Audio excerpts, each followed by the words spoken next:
first step towards online privacy. Get NordVPN. I invested £25,000. Today, that investment is worth £5 million. Say hello to our hero, the Hydrogen Energy Release Optimizer. Limitless power, zero emissions. Hi everybody, this is Crypto Rich. You are about to watch one of a series of videos that I recorded with Laura and Nina. Now with Laura, I did a 2-hour conversation, which is on her channel, and I shall link to that in the description below. The video that you're about to watch is a portion of that conversation, so I'm breaking it up into several portions. And in each of these segments, I cover different issues. We talk about what I do as a child protection social worker. We talk about home education. We talk about how what I call pedo sweets are still being sold in the children's sweet sections of British supermarkets. We talk about what Bitcoin is and some of the basics of Bitcoin and money. And we talk about why I think the Great Reset is failing. And if you like this section, or if you know anybody who might find it useful, please pass it on to them. One of the ways we can get past the censorship that's going on is by sharing amongst ourselves. Please leave comments, likes, follow me on Twitter, CryptoRichYT, and join my official Telegram announcements channel. Enjoy. I'm here with Crypto Rich, and we're not just going to be speaking about crypto, but that's what you're known as. And I came across Richard, is it Richard? Yeah. Rich. Rich. I came across Rich on someone sent me the Richard Vobes live you done, where you mentioned my name because you saw a video of the pedo suites in the supermarkets where I was ranting and screaming. Now, I came across that on a video. I think it was the ladies I'm not sure who it was. Must have been the ladies in Wales. And obviously I wanted to go and see for myself if this was true. I was like, whoa, I need to check this out to see if it's true. And I couldn't believe it. And that's why I was like, oh my God, I can't believe this. And that recording, shockingly, went quite far, which I'm really glad about, because I've always said it's not about who gets there first, but it's about spreading as much awareness as possible. And then you picked it up and done the same thing. Yep. Laura, I was really inspired and enraged by that video. I thought, who is this? Who is this? I want to reach out to her. And eventually I found you, but there wasn't a way of contacting you through your YouTube channel that I could work out, right?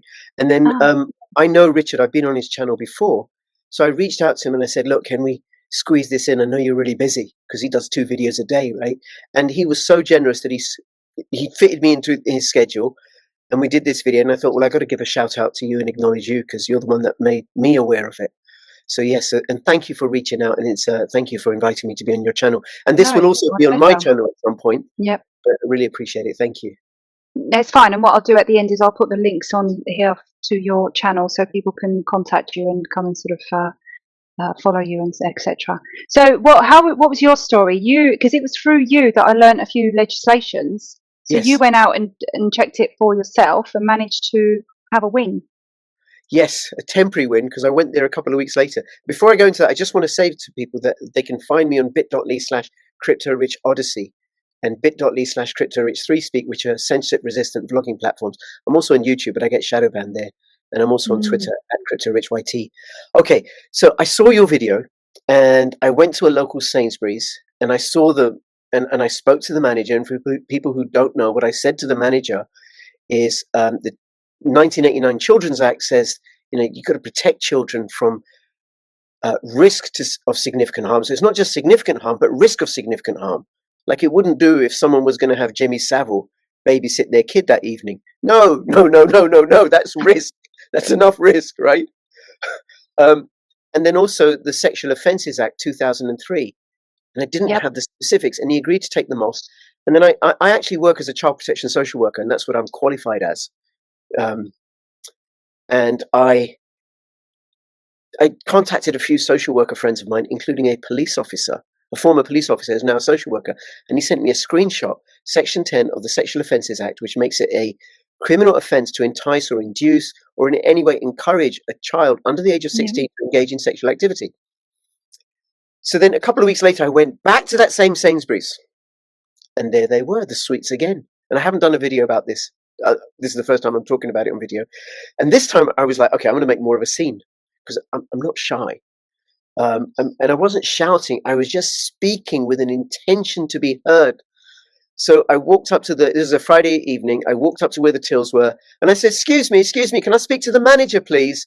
Look at these sweets. Look what it says. Sex and sweets go together. Isn't that disgusting? I was saying to and nobody in particular, and a couple of guys walking past, oh, that's it. That is disgusting. I said, yeah, it is, isn't it? And then one of the staff called the manager over. The manager came over, and I said, look, have you seen these? Sex education. There's condoms on there. And look what it says on the back. And this is in the children's sweets section. Can you remove them, please? And he said, no, I can't remove them. And I said, well, you can. And he said, no, you've got to, if you're unhappy with them, you've got to contact head office. And I said, well, fair enough, but and I showed him the screenshot. Section 10 of the Sexual Offences Act, 2003, says it's an offence to entice children to engage in sexual activity. And you could be personally liable because you got them in display. And he goes, no, I'm not going to be personally liable. I make the decisions, I follow what head office says. And I said, well, you now know the law. I've told you, and you can't just say you're following orders. That's no defense. And he goes, well, look, it's still not down to me to remove them. You got to contact head office. And then I said to him, have you got kids? He said, no. I said, what about nieces and nephews? He goes, no. And then he said, I'm an only child as well. I mean, credit to him, right? Credit to him. And I said, look at the stuff on the back. It shouldn't be for kids. You should put them up with the dark chocolate. Yeah, where nobody goes. But with kids and stuff. And he said, well, you got to contact head office. I said, no, I don't. I said, you have the power to remove goods if they're damaged or if a customer makes a complaint. I am making a complaint. He goes, all right, I'll remove them. Oh, fantastic. So I haven't been back there. They may just put them back on. Some other manager comes in, puts them back on. Right? No. You give enough people, make enough noise. Yeah, exactly. I wrote your words down, and as soon as I heard you say that, I was like, oh, this is brilliant. So legislation 1989, Children's Act. Children have to be protected from exposure to risk or significant harm. And then the Sexual Offences Act 2003, Section 10. It's a criminal offence to entice or induce or deceive children to engage in sexual activities. They can be personally liable because this is classed as grooming. Yeah, that's an anti-grooming legislation. Yeah. Yeah, and then can I just say, Laura, about this, right? Because I think it's relevant. So, when we're looking at the whole issue of paedophilia, the whole discourse of paedophilia, I think people can be in four groups. Four groups, right? So one is they're the paedophiles themselves. And they're incredibly devious and manipulative. They have to be to get away with what they do, right? The other is those that enable the paedophilia. That's the third group. They enable the paedophilia. Like, say, Ghislaine Maxwell, maybe she was a paedophile herself, but she enabled Epstein. Then there's the other group, which are those that are unwilling to accept or consider or even look at that it goes on because it's too upsetting, or they think, no, Jimmy Savile was such a nice guy and I liked his Sunday lunchtime show, which I did, by the way. I used to listen to that, right? Yeah. And then the other group are those that call out the paedophiles. Yeah. And in the face of everything else, and the paedophiles are going to be incredibly manipulative because they don't just groom the child, they groom people around the child, like Jimmy Savile did. He groomed loads and loads of people to believe him, that he was just a nice guy, fixing things for people and doing charity work while he was doing God knows what with people in that hospital. So because then they have a defense. Oh, you can't say that about Jimmy Savile. He does such good charity work. So there you go.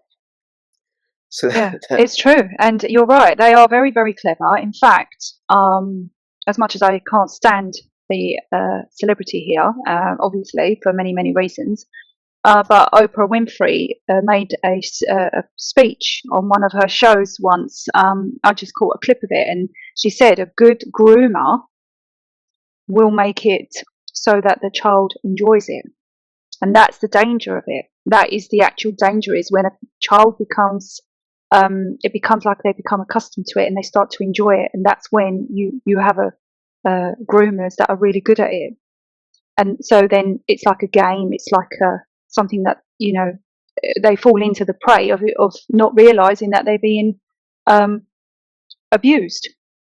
I'm not sure if I agree with that interpretation, but pedophiles have to be incredibly devious and clever and secretive, and then they gather other pedophiles around them, because non-pedophiles have no interest in pedophiles, are repulsed by them, and are a threat to the Mm. pedophile. And then pedophiles, well, what are they going to do with a non-pedophile? This person can't get me, what I Yeah. want, and this Mm. person is a risk to me. So they'll hang out with other pedophiles. And I do know that our king was a very, very good friend of Jimmy Savile, Mm. and would have known. Yeah. I knew about Jimmy Savile when I was 19, back in Yep. 1984, 1982 and 1983. I was told by the director of a children's charity that he was a known paedophile, very notorious, Yeah. well connected. Special branch would have known. MI5 would have known. Yeah, of course. But when I was doing a health and social care course at college many few years back. I'd done a whole year of health and social care and realised I wanted nothing to do with it. It's funny that I was like, nope, nothing. But I wanted to actually get into social services, believe it or not. And we had a social service lady come in, and she said that the thing about the paedophiles and this sort of subject is that if social services are called to an emergency and there is a child being groomed by a paedophile or a child being beaten, that child will come first because it's a more immediate threat than the fact that they have a child living with a paedophile. And she explained that the problem is that it's very hard to prove abuse when a child is being looked after and loved. And so it's a very difficult thing to win in any court, because you've got to prove evidence above and beyond reasonable doubt that they are being abused in some way, shape, or form. Is that right? Yeah. Sexual abuse is incredibly hard to find evidence for because of the nature, because it happens in the shadows, because there aren't necessarily physical signs, and then also because of the people that are protecting them. I mean, one of the things I want to say is about the whole conversation about the grooming gangs, the Pakistani grooming gangs, in Blackpool or somewhere in northern England. And it's used by organizations like the BNP to stoke hatred against Muslims and Pakistanis. And by the way, I'm Muslim and I'm Pakistani, and I'm a child protection social worker. And I've been thinking about, well, what happens on the ground? I'm speculating what happens on the ground that it persists.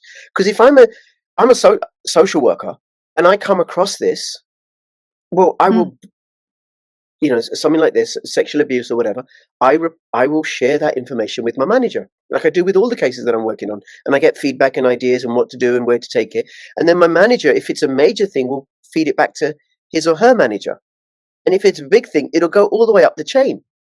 And then it could go all the way up to the chain, if it's a really big deal, up to the children's minister or, somewhere in the Home Office or the Department of Justice.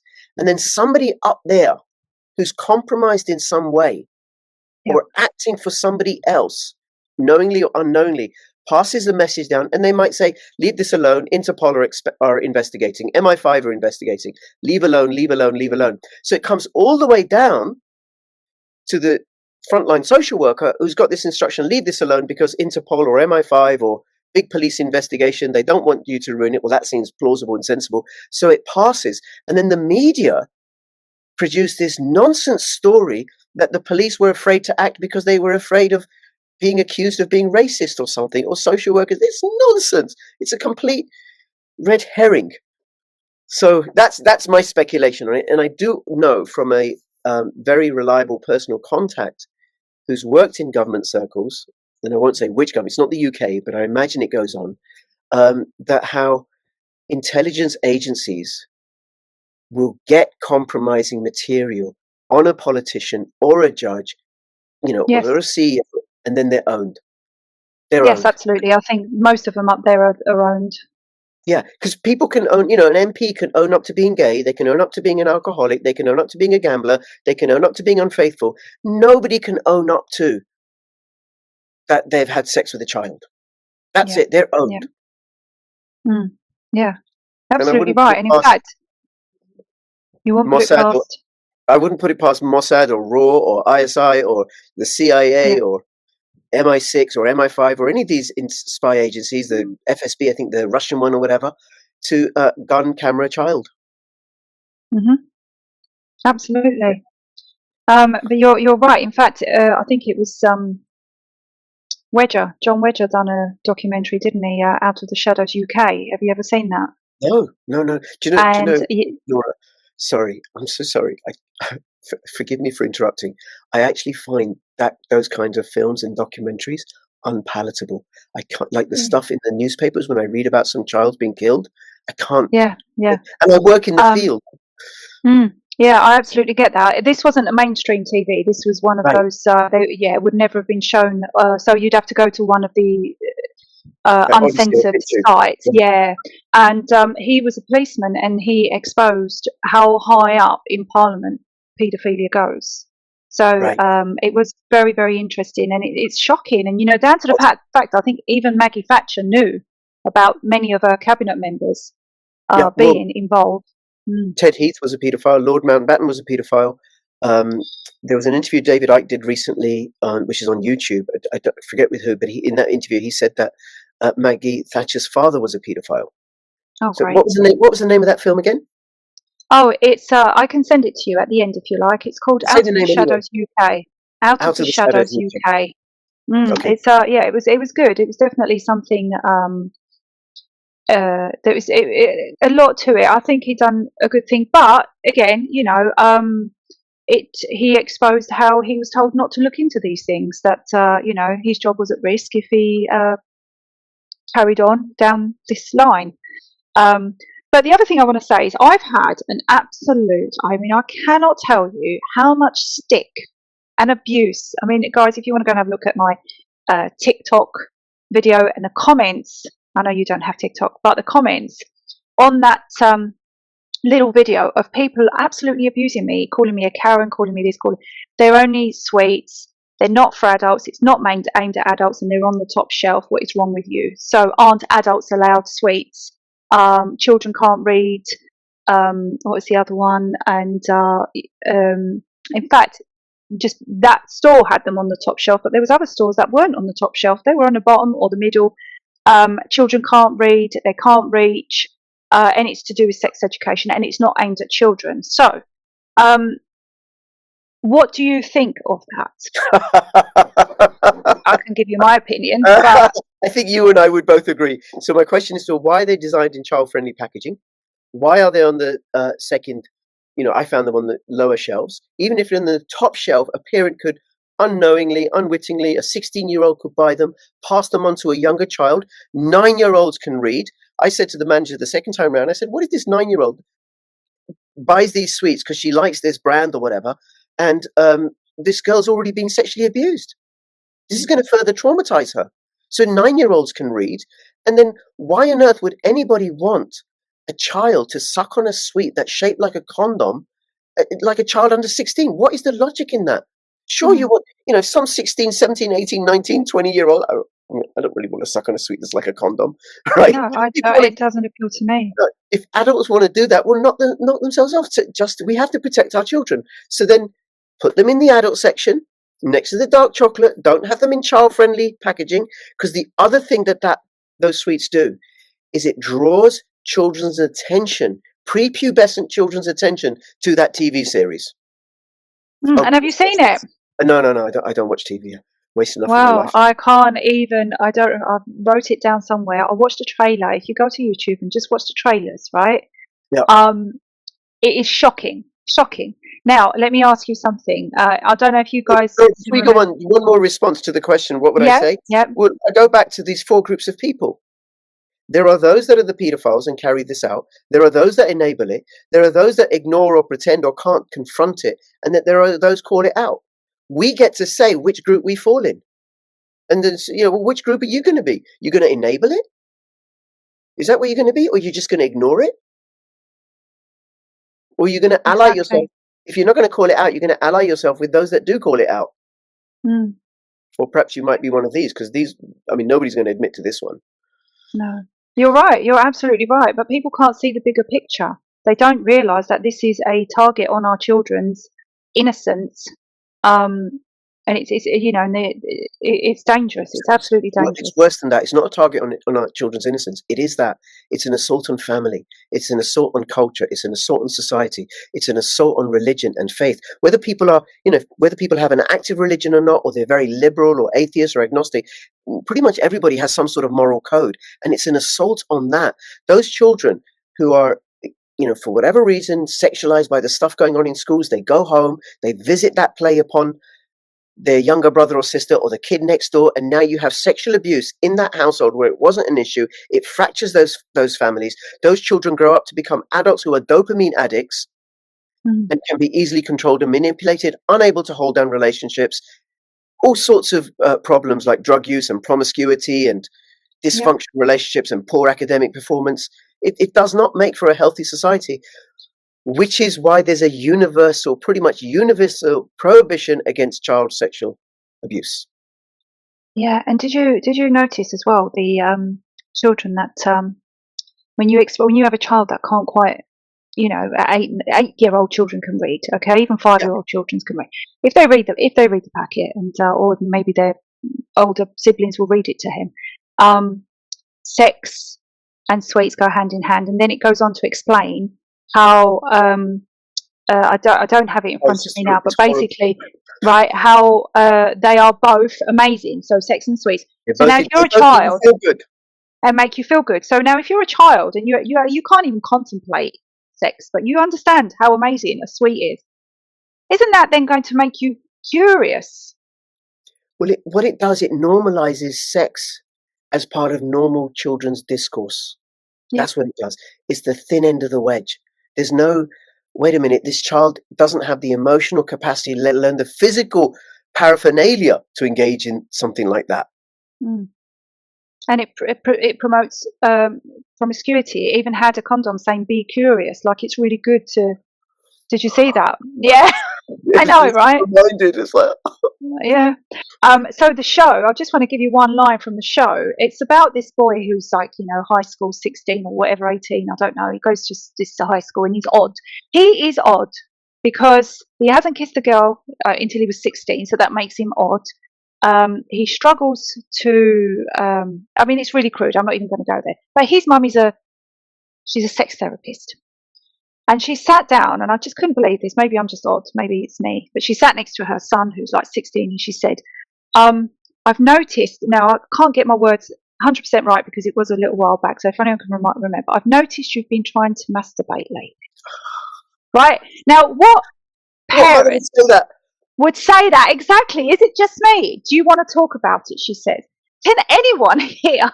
But what healthy, wholesome teenager wants to talk about that with their own parents? You and I know, I think you'd agree with me, Laura. I don't care how many brothers or sisters you have. No. Our parents never had sex, as far as we're concerned. No. Never did. No. No matter how happily married they were, we know they never had sex. Other parents did. My friend's parents had sex. It's obvious. Look, there's my mate. Right? They made him. But my parents never had sex. It's true. It's absolutely true. But yeah, and that's it. And the show carries on, and it's all promoting promiscuity. That sex is just amazing, and that you should send. The other thing it promotes is sending, and this is something that I want to run by you. It's sending naked pictures of yourself, of your parts. It promotes that. Now, that's a criminal offence. That is a criminal offence to send obscene literature like that, obscene images across the internet by phone and stuff. I've actually worked with kids as a social worker who've been grilled by the police about this and warned by the police, you cannot do that. It's a criminal offence. So then this program is not only promoting sexuality. Okay, they're over 16, but now through these suites, these 9-year-olds are going to discover this program and turn on Netflix. There it is, right? Mommy and Daddy are out shopping because, of course, they never have sex, right? So we're going to get exposed to this whole conversation, and then it's promoting this illegal activity. But the other thing, Laura, is it's done without any context, any context of relationships. Yep. No morals, no dignity. No moral code. And I don't mean religion, but like I said earlier, people who aren't necessarily religious have a moral code, unless they're psychopaths. Yeah. Now let me ask you, where would the biggest library of all these pictures be?